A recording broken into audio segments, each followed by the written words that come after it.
Today I'm going to show you how to fix the pressure relief vacuum breaker for a Wilkins 720A pressure relief valve. And the reason I'm doing that is because over the winter we had some water leak into the pipes that came in from the house. Even though everything was shut off, we have a pipe problem down in the basement. But of course, because there was water in the lines and we're in Minnesota, we got some ice that froze in the pipes. It cracked the copper, and as a result it also did a little damage to the seals inside of this pressure relief breaker. And thankfully it didn't bust any of the actual steel or metal, if you will, but the valves are needing replaced. So we're going to use this Zurn pressure vacuum repair kit and just go in there and replace everything. I got this off of Amazon. It was I think around 50 bucks, so hopefully that solves the problem. If I turn it on right now, there's some leakage that just comes out of the pressure breaker. So here we go.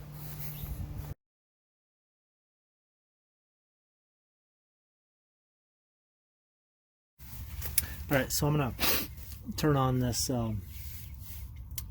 vacuum breaker, and I just want to show you really kind of how it leaks and where it leaks. Right now both of these are in, well, this one's in the off position, this one's flowing through into the sprinkler system, but as I turn it on slowly, you'll hear the water start to come in and fill up. If I really turn it on, you'll see that it'll fill the lines up and water's coming out of the top. But if I dry all that off, you can just see that there's a leak there. So that's from the ice coming in over the winter, breaking some of the seals, and obviously we can't leave that on, otherwise we're going to lose a lot of water. So I'm going to shut it back off and we're going to replace it. Okay, so make sure your water is turned off in your pipes, and you can do that by essentially turning it, making sure it's horizontal. That should shut off the water flow coming in from the house. Grab yourself a Phillips screwdriver and just carefully, remove this top piece here.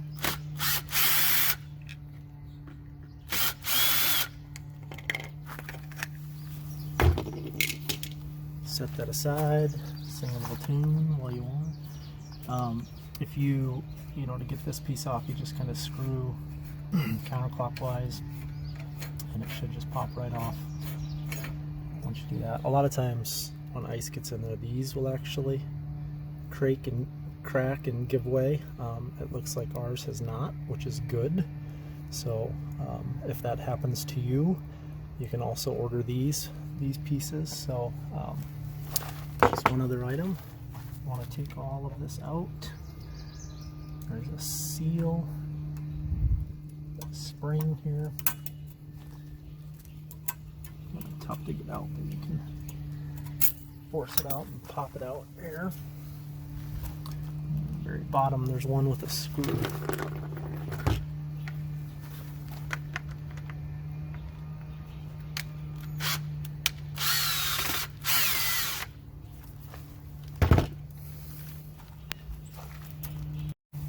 Wanted to get a little closer and give you a look on the inside here. This is this bottom piece is the spider assembly, and really just get a a small screwdriver or something with a little edge on it and get kind of under it here, and you just kind of got to work your way around that, and it should just pop right out. See, it looks like that. That actually looks pretty good. And then on the edge of this, there's a thing called an O-ring, and it really is just a seal, and oftentimes if that's not in there tightly, that's what may cause the issue. So the seal and the spider assembly. So you want to take your new spider assembly, which is part of the kit, and just put it down very bottom. Seat it so that it's in there nice and tight, and push down on it all the way around. then you want to take your spring, which is this piece of the, here's the new one, here's the old one, really no difference there, but it's part of the kit, and you want to get that down there. Make sure the bottom of the spring is wrapped around the top of the spider assembly. You just kind of want to work your spring down in there. Make sure that it sits below that edge. There you go.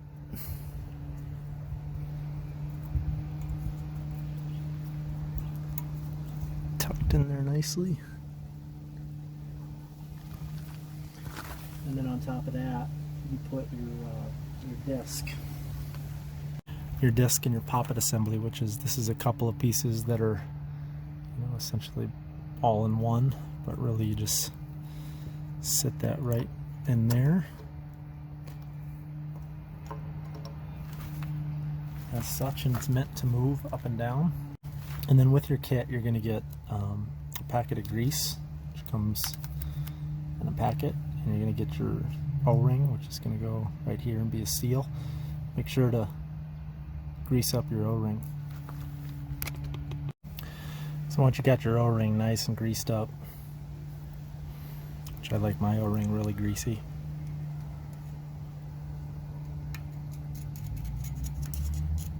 I know what you're thinking, no pun intended, it's funny. You just want to take your screwdriver or your flat edge and just kind of tuck it in the rim of the main body there. Make sure it sits nice and tight.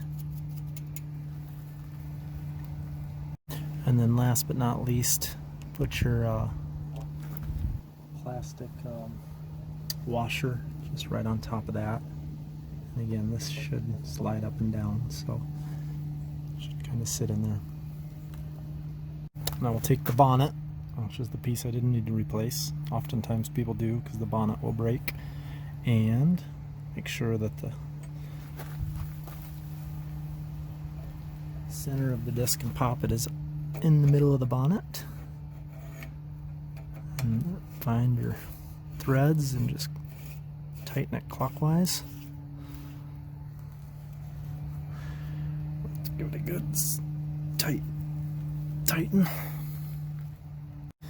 And you want to take your canopy,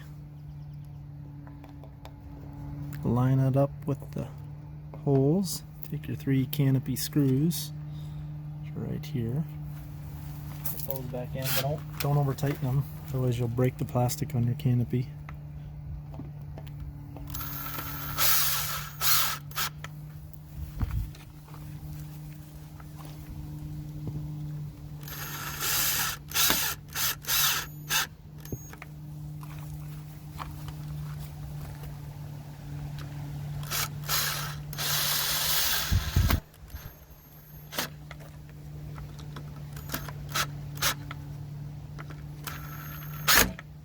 I'm over tightening them.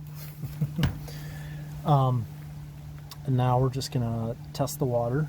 Hopefully we get no leaks, but it should seal everything up appropriate if I did that correctly. So over here on the right, your water shutoff coming in from the house should be horizontal. Twist it to vertical and you'll slowly, don't crank it all at once. You'll hear the water start to come in.